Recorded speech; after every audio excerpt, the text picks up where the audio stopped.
So now we're in the Beaujolais of France, and I know I do a lot of Gamay and Beaujolais, but they're all slightly different each time.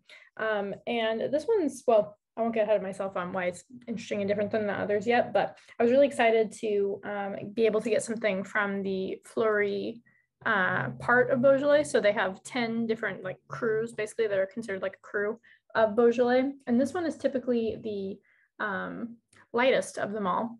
But we'll see here that it is still definitely very light, but it is not like the regular Beaujolais or like Beaujolais Village that you normally get, where it has a lot of carbonic maceration with like the bubble gum and all that. Like this is like, it's like elevated Beaujolais, I guess.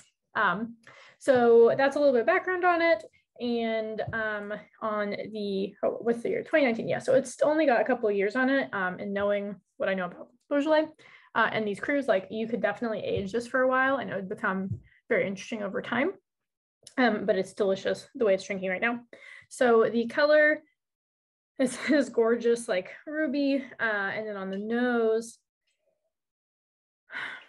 I just love Beaujolais, and cru Beaujolais is just so special when you're able to get it. So it has this lovely like spiciness that I was not expecting. That's not normally what I see on like a traditional Fleurie Beaujolais.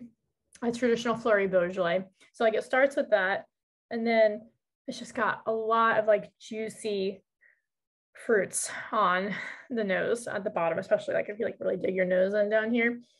It's like bright cherries. It's got like a little bit of like a silky, I don't know, like it's got like baking spice too with like cinnamon in there. So like the whole thing kind of smells like a delicious like cherry pie, but I know that it's not going to be like sweet because that like kind of gets the baking spices in there too. It also has like some like dried notes, like dried almonds or nuts of some kind maybe. I think let's go ahead and try it.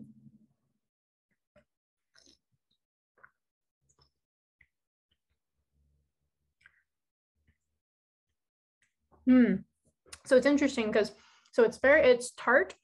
Like overall, the wine is tart. It has acid, and it tastes like it's like uh yeah, like I like it. It's generally like it's just broadly like kind of acidic and tart. But you'll notice that the fruit quality is actually, I would not say that like the fruit itself is tart. It's not tart cherry that I'm tasting. It's like it's like that what I was talking about before. It's like a baked cherry.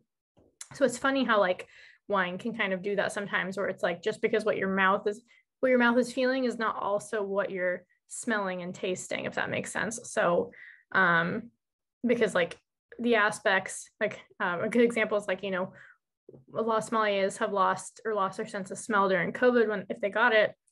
So you can't smell or taste the nuances of a wine, or like the fruit, or what character the fruit has, or if it has like, chalkiness or whatever, but you still can get, and it's actually, I'm sure, made it very stark. I never had it or didn't experience this personally, but you can still experience, of course, the acid, the tannin, phenolic bitterness, like all these other things in your mouth, like the mouth feel, if it's like round or full bodied or whatever, like that's all just a chemical reaction that, or whatever, just a reaction generally in your mouth to what the liquid is versus like the smells and the tastes of it. So that's getting a little nerdy, but I do find that really interesting because it's like a lot of times I feel like if someone is not trying the wine with me and they're watching this video, they'll be like, oh, like, she said that wine is tart or that it's super acidic. So that means that like it's going to taste like a underripe cherry, or just like a cherry bright right off the vine. But like that actually doesn't, they're two separate things. So getting back to it, let's try it again. So the baking spice that I was just talking about is still here. And I think like just to kind of go back to what I was talking about initially with the Beaujolais, like this is just a big departure from what you're typically expecting from like a Beaujolais Nouveau, regular Beaujolais, sometimes a Beaujolais Village. Once you get to this level, you're really expecting like ageability, you're expecting silkiness, you're expecting finesse, you're expecting, like the forest floor that you would normally get out of like a Pinot Noir, because like Burgundy and Beaujolais are right next to each other. So like a lot of the characteristics that you'll see in Burgundy, you will sometimes get a lot of those characteristics in Beaujolais, especially with the crus, because the way that they're making their wines in the crus and Beaujolais are more like what the people are doing with Burgundian wines.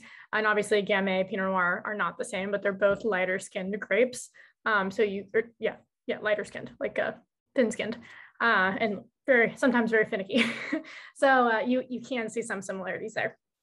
So as far as, pairing this is a special wine. I would think of something nice to go with it. And Gamay is really good. Actually, honestly, like when I think about pairing this, like I was just saying, like some similarities to Burgundy, like when I'm thinking about Cru Beaujolais, I'm almost thinking more about what I'm going to pair like a Burgundy style wine versus what I'm going to pair like a Beaujolais Nouveau with. That said, like normally I'd put my Beaujolais Nouveau with turkey and like Thanksgiving, whatever, like that would still be great here. Like if you want to save this until November, that's perfect. Like it would go amazing across the board because it even has this, like I said, like kind of cherry pie quality. So even if you put it like towards the end, you have your turkey or whatever, and then you still have some sips with your dessert. I think that would personally taste great. Some people may not like that as much. And then like duck would be really good, like Peking duck or whatever could be great here, or like a little duck, the really fancy like strip ones. They're like kind of like glazed and fatty. That would be nice here. What else would I do? It's really like it could go with a lot of different things. But like generally just think like, what are you going to eat at like a bougie dinner? like your fancy duck or whatever. That would be what I would be thinking here. Like a nice fancy pork something. So hopefully that at least gets your mind working. Like I have always said, I'm not the person that has the best recipes or thoughts about like special meals.